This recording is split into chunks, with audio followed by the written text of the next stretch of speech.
भाभी क्यों बदल गई। कोयल शादी के बाद जिस घर में आती है वहाँ सास ससुर के सिवा 2 ननदें भी थी, लेकिन दोनों शादीशुदा। कोयल ने सोच लिया था कि वो इस घर को जीत कर रहेगी, लेकिन होता कुछ और है। यार ये कोयल कैसी लगी तुझे? ठीक ही है, बस माँ एडजस्ट कर ले इसके साथ। हम दोनों तो वैसे ही शादीशुदा हैं। चलना कल घर चलते हैं, देखते हैं क्या करती है वो सारा दिन घर पर। ठीक है दीदी, मैं कल आ जाऊंगी।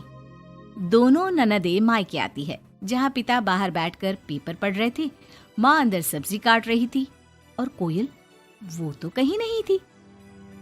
क्या पापा बाहर क्यों बैठे हैं? बहू ने निकाल दिया क्या?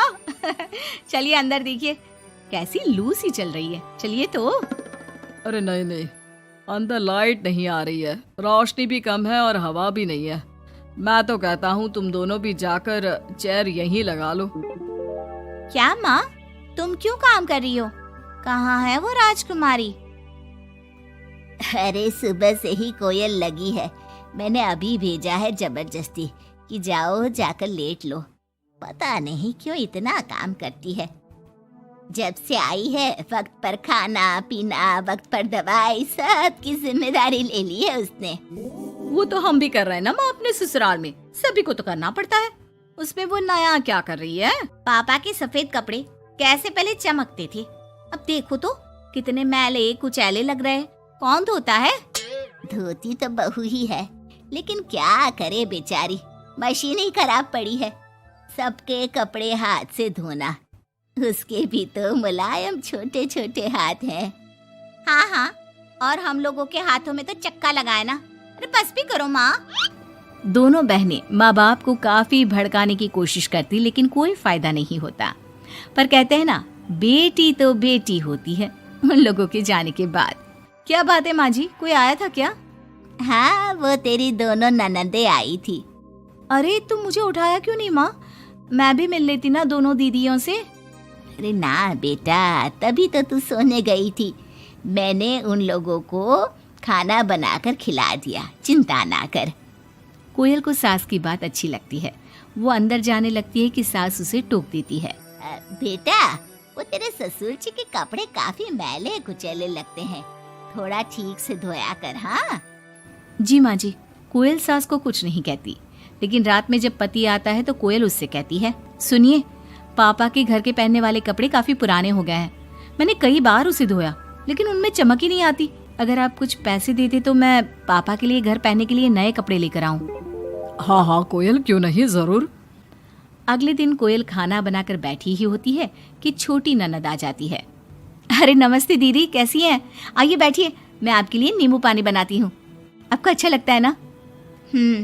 वो माँ कहाँ है? कोयल को अजीब सा लगता है कि ननद ने उसे पूछा तक नहीं, ना ही नमस्ते किया। सामने से माँ आती है। माँ, वो मैं बाजार जा रही थी तो सोचा आपसे मिलती चलूं। अच्छा माँ, जरा नींबू पानी बना देना, बहुत मन कर रहा है। हाँ, तू बैठ, मैं बना कर लाती हूँ। कोयल को लगता है कि बेटी है, माँ के हाथ का स्वाद मिस करती होगी। इसमें बुरा मानने वाली कोई बात नहीं है। दीदी, मैं भी बाजार जा रही हूँ, आपके साथ ही चलती हूँ। ननद भाभी दोनों मार्केट जाती है, जहाँ कोयल ससुर जी के लिए कपड़े लेती है। क्या जरूरत है भाभी, पापा को उनकी पसंद के कपड़े ले देती ना, उन्हें ही यहाँ पर लाकर। पर दीदी, पापा तो लुंगी ही पहनते हैं और एक ही डिजाइन की, तो इसमें पसंद नापसंद की क्या बात है? आपसे क्या बोलना। मार्केट में कोयल की किसी दुकानदार से बहस हो जाती है, लेकिन वो देखती है कि ननद उसका साथ देने के बजाय भीड़ का हिस्सा बनी खड़ी होती है, जैसे कि वो उसे जानती ही नहीं। कोयल घर आती है। अरे बेटा, क्या जरूरत थी नए कपड़ों की? पापा, मैंने ना आपके कपड़े धोने की काफी कोशिश की, लेकिन वो पुराने हो गए थे ना, इसलिए ऐसे मैले से लग रहे थे। सास भी समझ जाती है कि कोयल ने कपड़े धोने में मेहनत तो की ही होगी। एक रोज फिर दोनों ननदें आती है। कोयल अब दोनों ननदों को मनाने के लिए कोई ना कोई तरकीब निकालती है। ये साड़ी दीदी को दे देती हूँ, मेरी नई साड़ी है, कम से कम साड़ी देखकर खुश हो जाएंगी। दीदी, ये साड़ी आप ले लीजिए। और छोटी दीदी, मैं आपकी पसंद की पालक पनीर बनाती हूँ, आप लोगों के आने से घर में कितना अच्छा लगता है ना। दोनों कुछ नहीं बोलती। अब तो जब भी दोनों ननदें घर आती, कोयल के सास ससुर को भी भड़काकर चली जाती, जिसके बाद से ही दोनों का रवैया कोयल के लिए कुछ दिनों के लिए बदल जाता। पता है कोयल, मेरी छोटी बेटी सास को घर में एक काम करने नहीं देती, सारा दिन बिठा के खिलाती है। कम से कम तुझे मेरा साथ तो मिला है, क्यों? कोयल कुछ नहीं कहती, लेकिन अब वो थक चुकी थी। ससुराल के लोगों को प्यार से, सम्मान से साथ बांधने की कोशिश कर करके, लेकिन ननदें वैसी की वैसी ही रही। अब कोयल ने सोच लिया कि वो ननदों से बात करेगी। जब बड़ी ननद घर पर फोन करती है, हेलो हेलो कोयल, माँ को फोन देना। सभी को फोन लगा लिया लेकिन कोई उठा ही नहीं रहा। ओह, तभी आपने मेरे फोन पर फोन किया दीदी, और वो भी सीधे माँ से बात करने के लिए। क्यों, मैं नहीं हूँ क्या? या मेरा हालचाल पूछने की आप लोगों को जरूरत ही नहीं है, या मुझसे मतलब ही नहीं है? क्यों? अरे नहीं नहीं, ऐसा नहीं है, वो वक्त ही नहीं मिलता ना घर के कामों को लेकर। दूसरी ननद से भी कोयल बात करती है, लेकिन वो भी वक्त और काम थकान का रोना रोने लगती है। कोयल को लगता है कि शायद उसकी ननदों से बात करके उसे सब सॉल्व कर लिया, लेकिन ऐसा होता नहीं है। ननदों का व्यवहार वैसा का वैसा ही रहता है। जिसके बाद कोयल भी कुछ ठान लेती है। एक रोज छोटी ननद घर आती है। कोयल भी उसे नमस्ते करके कमरे में चली जाती है। ना ही उसकी पसंद का खाना पूछती है और ना ही चाय। बड़ी ननद को भी कोयल फोन करना छोड़ देती है, और ना ही उन लोगों के स्टेटस चेक करती है, ना ही उन लोगों के आने पर हालचाल पूछती है। दोनों ननदों को कोयल का बदला रूप अच्छा तो नहीं लगता। क्या बात है कोयल भाभी, आपको हमारा यहाँ घर आना अच्छा नहीं लगता क्या?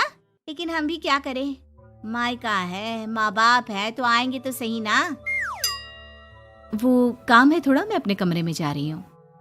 जो भाभी ननदों के आगे पीछे लगी रहती थी, उन लोगों के खाने पीने से लेकर हर बात का ख्याल रखती थी, उसका बदला रूप दोनों ननदों को अखरने लगता है। क्या बात है कोयल, अब हम लोगों से बात भी ज्यादा नहीं करती, ना ही फोन करती है। वैसे तो आप लोग भी मुझे कभी नहीं पूछती थी ना, आती तो सीधा माँ के कमरे में। फोन में मुझे तब करती जब घर में किसी का फोन ना लगता हो, और करती भी तो सीधे माँ से बात करा दो। मेरे हाथ का ना खाना खाती, ना सीधे मुंह बात करती। तो मैंने भी अपनी दुनिया में जीना सीख लिया है। अब मैं मस्त हूँ और खुश हूँ। नमस्ते। ये बोलकर कोयल वहां से चली जाती है अपनी दुनिया में।